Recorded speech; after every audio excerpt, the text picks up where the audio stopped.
I'm gonna tell you how to be better on camera so you can make better videos for your YouTube channel, and we're starting right now. This video is brought to you by PlaceIt. PlaceIt has easy to edit YouTube intros, channel banners, end screens, and more for YouTubers. And the best part is you don't have to have any additional software to use PlaceIt. You do everything directly in your browser. And because of their professionally designed templates, you don't have to have any design skills to make pro quality designs for your YouTube channel. Check this out. Using PlaceIt is as easy as selecting the template you want to use, editing the text to fit your needs, adjusting the colors to match your channel, and then saving your finished file to your computer. You can even upload images to really make your designs pop. To try PlaceIt for yourself and save 15% off of your PlaceIt account, use the link in the description of this video. Okay, so being a YouTube content creator and being on camera all the time can be challenging if it's something that you've never done before because, it's awkward, it's something new. So because of that, I'm gonna share with you some things that you can do to help get yourself over that hump so that you can be better on camera. And this question was actually asked by Kendra Morgan Official, and she said, what are some strategies to help with speech flow in front of the camera, non-teleprompter? Kendra, this is a great question, so thank you for asking this. And when it comes to the teleprompter side of this,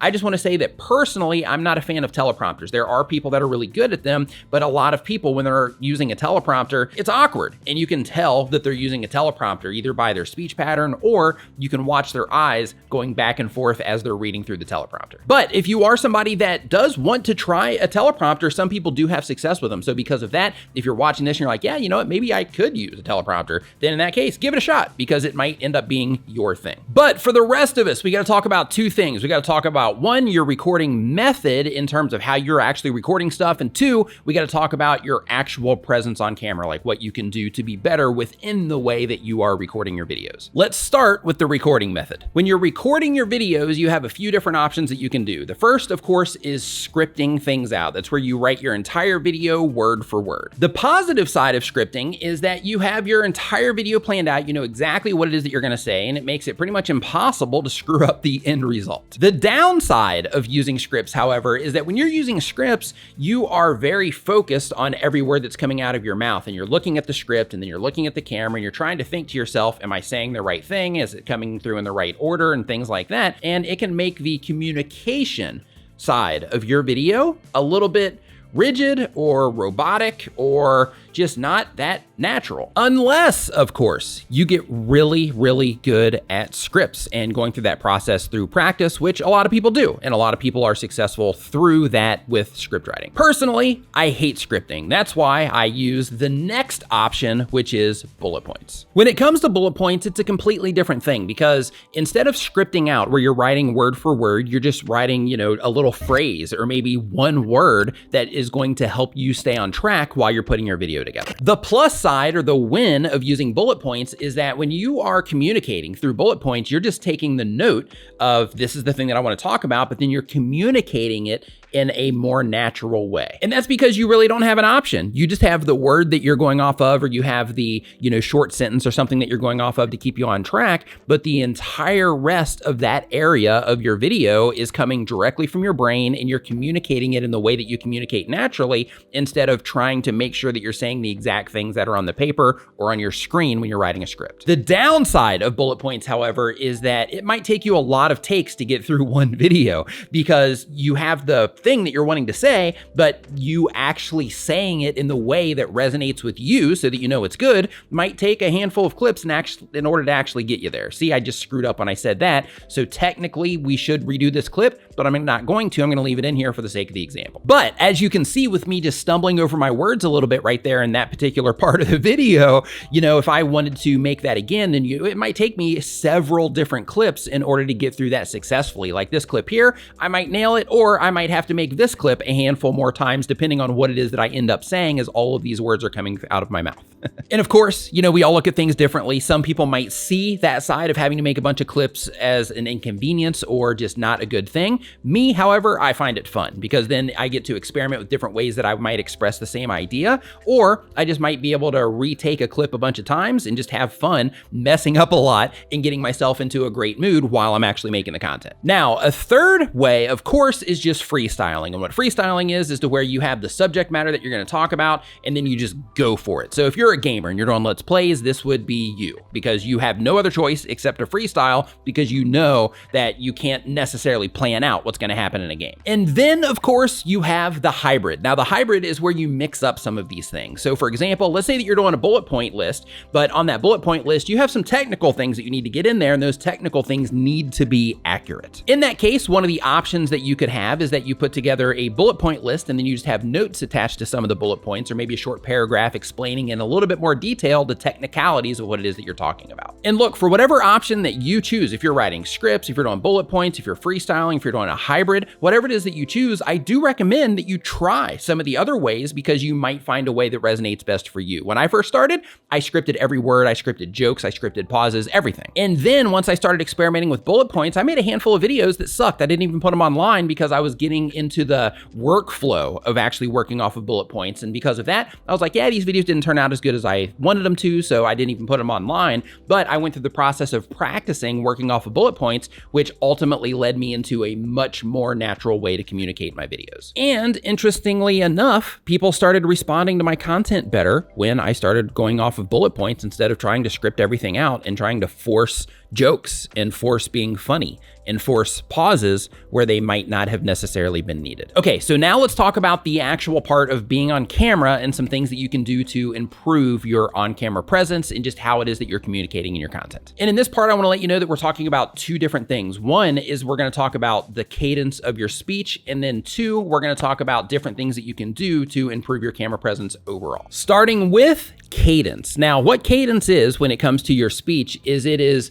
how you're speeding things up, how you're slowing things down, where it is that you're taking pauses, where it is that you're raising your energy level or your volume, where it is that you are bringing your volume down when you are communicating or talking. We'll just call it talking or speaking from this point forward instead of saying communicating. Communicating makes it sound a little bit, a little bit weird, but talking, I think we can all relate to talking. Okay, back to cadence. So when you are on camera and you're talking, the thing that you want to think about is, of course, you want to make sure that you are expressing yourself in the way that you naturally express yourself. However, one thing that you can do to help out how engaging you are on camera is to speed up and slow down how it is that you're talking. So as an example of that, if I were to just go into something really quick and I were to start talking about that, and then I slow it down a bit. And the idea with that is that your brain is having to focus on what it is that I'm talking about when I'm communicating quickly, and then it can kind of relax a little bit when I start talking a little bit slower. I start adding a little bit of pause in between some of the words that I say. Maybe I'll even introduce an uncomfortable pause like this.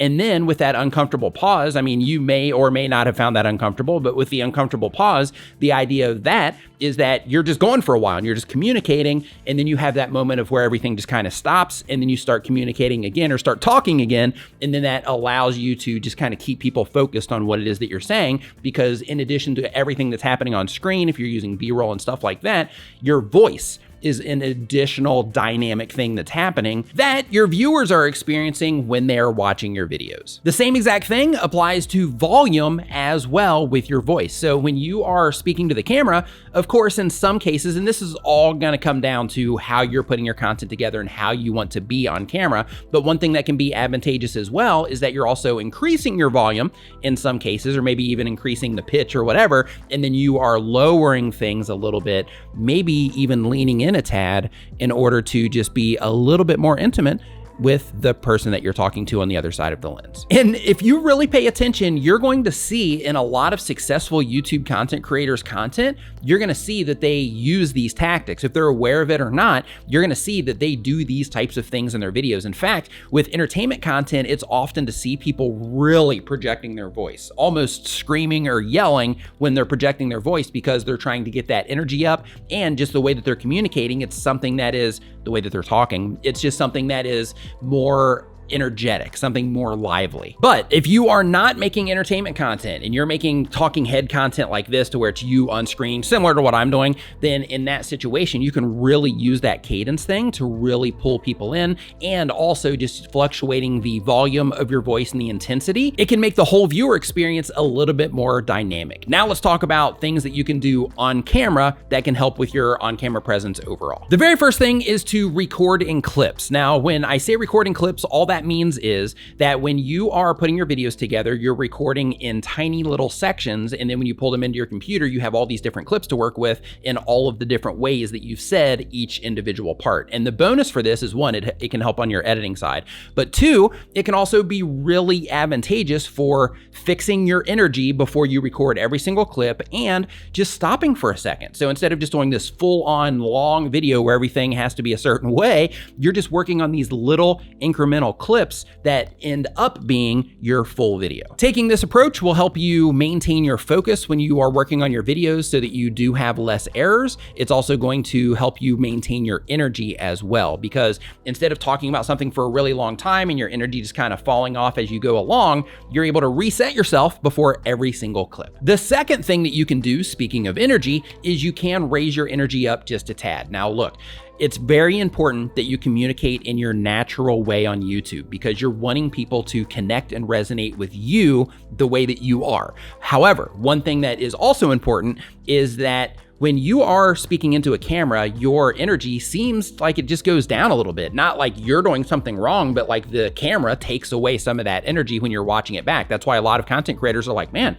when I was putting this together, I thought it was gonna be this way, but now that it's on my computer and I'm looking at it, it just doesn't feel the same way. It's because they were just communicating naturally without amping it up just a tad. So one thing that can be really advantageous is if you do raise your energy levels just a little bit to compensate for the energy that the camera takes away. One thing that can be really helpful with this is actually moving your body around and just getting loose before you make your content. Maybe even flexing your vocal cords a little bit, singing a little bit or yelling a little bit, or just speaking overly loud compared to what you would normally do before you record your video, so that by the time you turn your camera on and you start getting your clips together, your energy is exactly where you need it to be. The next thing on this list that's going to help you be better on camera is to look deeply into your camera lens. Don't look at your monitor, don't look off to the side, look deeply into your camera lens and talk to your camera just like you would talk to a buddy of yours. Imagine that you are on Skype or that you're on Zoom or that you're live streaming through Streamyard or something, and you're just sitting there talking to your buddies through the camera. That's gonna help you because, one, it's gonna bring down the expectation of like, oh my gosh, there's gonna be a bunch of people on the internet looking at this, and then it just makes it more of a, hey, I'm just talking to a buddy, I'm communicating in my natural way, but just a little bit amped up, so that I'm communicating or talking in the way that I like to talk, in the way that I normally do. So if somebody were to meet me in real life after watching one of my videos, there's going to be extreme similarities there in the way that you are interacting with that person compared to how it was that they were interacting with your videos. And look, I have no idea why I'm doing all of this right now. It's just kind of a thing that I'm doing. I don't know why, but it seems like during these videos, I'm doing a lot of this. The next thing you can do to be better on camera is to talk to yourself out loud. So in our normal lives, we're going through the day and we're internalizing all this stuff. And then when we get in front of the camera, we have to suddenly speak out loud when there's nobody else in the room. And that can be a little bit awkward and uncomfortable, especially if you're just getting started. So because of that, if you can practice when you're in the shower, when you're at home and nobody's there, if you're out driving around, whatever, if you can practice just talking out loud when you're by yourself, that's going to help you be better on camera because it's going to be a lot more comfortable for you when you are on camera. And when it comes to being good on camera, being comfortable on camera is a really big part of that. And that's why when you first get started, it might be awkward watching yourself because you're like, yeah, this is just not me. And the reason for that is because you just haven't gotten comfortable being on camera yet. So just speaking out loud is going to help you get used to talking out loud the thoughts that you're having in your brain while nobody else is around. The next thing that can help you be better on camera and just improve your overall camera presence is to get into a good mood before you make your videos. And when you get into a good mood before making your videos, that's going to be expressed through you making your videos. People are gonna feel that on the other end. And if you're bummed out, they're gonna feel that too. So if your content type, if it's important to make sure that people are resonating with you in a positive way, then make sure you get yourself in a good mood. Maybe smile a little bit, maybe dance around a little bit, listen to some music that you love before you start your video recording so that when you actually start talking to the camera, you're gonna be in a much better mood and people are going to feel that on the other side. Okay, another thing about being better on camera that we need to make sure that we discuss here, since we're talking about this, is not giving yourself a hard time when you mess up. Because part of recording videos is making mistakes. So if you're live streaming, it's one thing, but when you're making video content, mistakes, especially when you're trying to make sure that your videos are as good as they can possibly be, mistakes are going to happen when you're recording your videos. You're gonna forget the things that you're supposed to say. You are going to say things the wrong way. You're gonna lose the train of thought, all of it. Like, things are going to go wrong. So don't give yourself a hard time. Don't let yourself get frustrated, because it gets reflected through the lens that you're frustrated. So make sure that you're just enjoying the process, that you're having fun doing this stuff, because if it's not fun,